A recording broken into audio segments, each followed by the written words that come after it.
पुंडलिक वरदान कथा. रामकृष्ण हरी माऊली.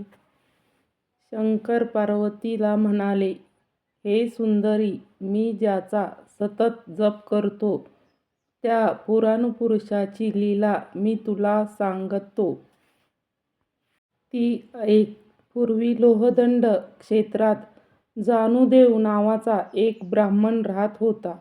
तो मोठा सात्विक, धर्मपरायण, सत्यवादी, पुण्यशील होता.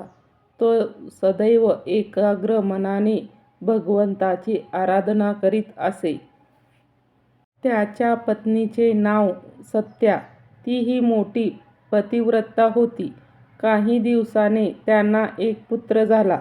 त्याचे नाव पुंडलिक. तो आपल्या आईवडिलांशी चांगला वागत नसे. त्यांचा पदोपदी अपमान करत असे. पुंडलिक 16 वर्षाचा झाला तेव्हा त्यांचा विवाह केला. लग्न झाल्यावर पुंडलिक आईवडिलांशी अधिकच वाईट वागू लागला. त्यांना तो विचारनाशी झाला. त्यांचा छळ करू लागला. तो आपल्या पत्नीसह वेगळा राहू लागला. त्यामुळे त्याचे वृद्ध आईवडिलाला अतिशय दुःख झाले. काही कामधंदा न करता तो गावात भटकत असे. लोकांची टिंगलटवाळी करीत असे. वेश्यांच्या सहवासात राहत असे. आईवडिलांनी त्याला समजावण्याचा खूप प्रयत्न केला, पण पालत्या घड्यावर पाणी. आईने काही सांगितले तर पुंडलिक त्याच्यावर, आईवडिलांनी काही सांगितले तर पुंडलिक त्यांच्यावर डाफरून म्हणे, ही रांड मला काय सांगते? या करंटीचे तोंड बघण्याची सुद्धा मला इच्छा नाही. अहो, जिने 9 महिने त्याला आपल्या उदरात धारण केले, त्याचे जीवापाड लालन पालन घातले, त्या जन्मदात्या आईला हा पुंडलिक करंटी म्हातारडी म्हणत असे. वडील काही सांगू लागले तर त्यांना म्हणे, अरे म्हातारड्या, तू मरत का नाहीस? ज्या दिवशी तू मरशील त्या दिवशी मी खरा सुखी होईल. पुंडलिकाच्या अशा बोलण्याने त्यांच्या आईवडिलांना मरणप्राय दुःख होत असे. मरण आले तर बरे, पण त्या मुलाची संगत नको असे त्यांना वाटू लागले. एकदा काही लोक काशी यात्रेला निघाले होते. ते वाटेत लोहदंड क्षेत्राच्या मुक्कामासाठी थांबले. पुंडलिकाचे आईवडील त्यांच्याबरोबर काशी यात्रेला जाण्यास तयार झाले. त्याने पुंडलिकाला विचारले, तू आमच्याबरोबर येतोस का? तेव्हा पुंडलिक म्हणाला, तुम्हीच लवकर निघा, नाहीतर तुम्हा दोघांना येथे राहून काय करायचे आहे? तुम्ही जा, म्हणजे आम्हाला थोडे तरी सुख लागेल. पुंडलिकाच्या अशा बोलण्याने दुःखी झालेले त्यांचे आईवडील यात्रेकरूच्या बरोबर काशी यात्रेला गेले. त्यानंतर आणखीन काही यात्रेकरू काशीला जाण्यासाठी तेथे आले. पुंडलिकाने त्यांच्याबरोबर काशीला जाण्याचे ठरवले. तो पत्नीला म्हणाला, आपण दोघेही काशी यात्रेला जाऊया. ती काशी आहे ती कशी आहे ते पाहू. माझ्याजवळ भरपूर धन आहे. असे म्हणून त्याने 2 घोडे घेतले. एका घोड्यावर तो बसला व दुसऱ्या घोड्यावर त्याची पत्नी बसली. अशा प्रकारे ते दोघे घोड्यावर बसून यात्रेला निघाले. वाटेत पुंडलिकाला त्याचे वडील दिसले. ते दोघेही वृद्ध चालत निघाले होते, परंतु पुंडलिकाने त्यांच्याकडे लक्ष दिले नाही. प्रवास करता करता वाटेत पुंडलिकाला कुक्कुट आश्रम दिसला. पुंडलिक आपल्या पत्नीसह त्या आश्रमात गेला. त्याच्या मागून येणारे त्याचे आईवडीलही त्याच आश्रमात आले. हा कुक्कुट कोण? असे पार्वतीने विचारले असता शंकर म्हणाले, कुक्कुट हा एक महायोगी ब्राह्मण होता. तो सूर्यासारखा तेजस्वी होता. तो जणू दुसरा बृहस्पती किंवा एकमुखी ब्रह्मदेवच होता. त्या कुक्कुटाचे महात्म्य इतके मोठे आहे की प्राप्तकाळी त्याचे स्मरण केले असता सर्व विघ्न नाश होतो. आजही लोक त्यांचे स्मरण करतात. त्यांच्या स्मरणाने कुस्वप्ने सुस्वप्ने होतात. त्यांचे महात्म्य कुणाला सांगता येणार नाही. तो आपल्या आश्रमात सतत आईवडिलांची सेवा करत असे. त्याने गंगा नदी पाहिली नव्हती. तो कधी काशीला गेला नव्हता. आपले आईवडील म्हणजे काशी विश्वेश्वर असे मानून तो त्यांची मनोभावे सदैव सेवा करीत असे. त्या कुक्कुटाचे महात्म्य किती थोर! गंगा, यमुना आणि सरस्वती या 3 नद्या भल्या पहाटे त्या कुक्कुटाच्या आश्रमात येऊन झाडलोट करीत, सडा समर्जन करीत. त्यांच्या जलात स्नान करणाऱ्या सर्व पातक्यांची पापे घेऊन त्या अगदी कुरूप होत असत. परंतु कुक्कुटाश्रमात येऊन सेवा केल्यावर त्या पुन्हा दिव्यरूप धारण करत असत. म्हणून त्या भल्या पहाटे पाण्याने भरलेल्या घागरी घेऊन कुक्कुट आश्रमात येत व तेथे सडा समर्जन करून त्या दिव्यरूप होऊन जात असत. त्या नद्या सर्व विश्वाची पापे घेत. ती पापे कुक्कुट आश्रमात जळून जात असत. असे होते महात्म्य त्या कुक्कुटांचे. अशा त्या कुक्कुट आश्रमात पुंडलिक आला होता. त्याचे आईवडील त्याच आश्रमात दुसरीकडे उतरले होते. कुक्कुट सहज आश्रमाच्या बाहेर आला होता. त्याला भेटून पुंडलिकाने विचारले, काशी येथून किती दूर आहे? कुक्कुट म्हणाला, मी ती काशी कशी आहे ते कधीच पाहिलं नाही. गंगा नदी कुठे आहे मला माहीत नाही. कुक्कुटाचे हे उत्तर ऐकून पुंडलिक हसून म्हणाला, तू आजपर्यंत काशी पाहिली नाहीस. व्यर्थ गेले तुझे जीवन. येथे आश्रम बांधून कशासाठी राहिला आहेस? कुक्कुट काही एक उत्तर न देता आश्रमात गेला. 2 प्रहर रात्र झाली होती. 2 प्रहर रात्र झाली होती. आश्रमात सगळे लोक गाढ झोपले होते. त्याच वेळी गंगा, यमुना आणि सरस्वती या नद्या डोक्यावर पाण्याची घागर घेऊन त्या आश्रमात आल्या. त्या तिघी अत्यंत मलिन कुरूप दिसत होत्या. त्यावेळी पुंडलिक जागा होता. त्या तिघींना पाहून तो भयभीत झाला. त्या तिघी त्याला भूतपिशाचासारख्या वाटल्या. त्यांना पाहून पुंडलिकाची भीतीने बोबडीच वळली. तो त्या तिघींकडे पुन्हा पुन्हा पाहत होता. त्या तिघींनी आश्रमाची झाडलोट केली, सडा समर्जन केले. त्याच क्षणी त्या तिघी सतेज दिव्यरूप झाल्या. त्या सावित्री, लक्ष्मी, पार्वतीसारख्या अत्यंत सुंदर दिसत होत्या. त्यांना पाहून पुंडलिक आश्चर्यचकित झाला. पुंडलिकाने त्यांच्या जवळ जाऊन विचारले, तुम्ही कोण आहात? येथे येऊन तुम्ही सडा समर्जन कशासाठी करता? पुंडलिकाने असे विचारले असता गंगा त्याला म्हणाली, अरे दुष्टा पातक्या, चालता हो इथून. तुझे तोंडसुद्धा बघण्याची इच्छा नाही. तू साधू निंदक अत्यंत दुष्ट आहेस. तुझा आम्हाला विटाळ होईल. आमच्या मार्गातून बाजूला हो. हे ऐकताच पुंडलिकाचा कंठ दाटून आला. त्याच्या डोळ्यातून अश्रू वाहू लागले.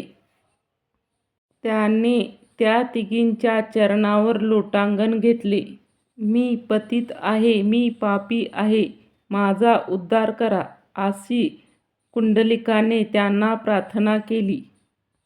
त्या नद्या त्याला म्हणाल्या, अरे ब्राह्मणा, उठ उठ, तुझ्या कोटी जन्माचे पुण्य आज फळाला आले आहे.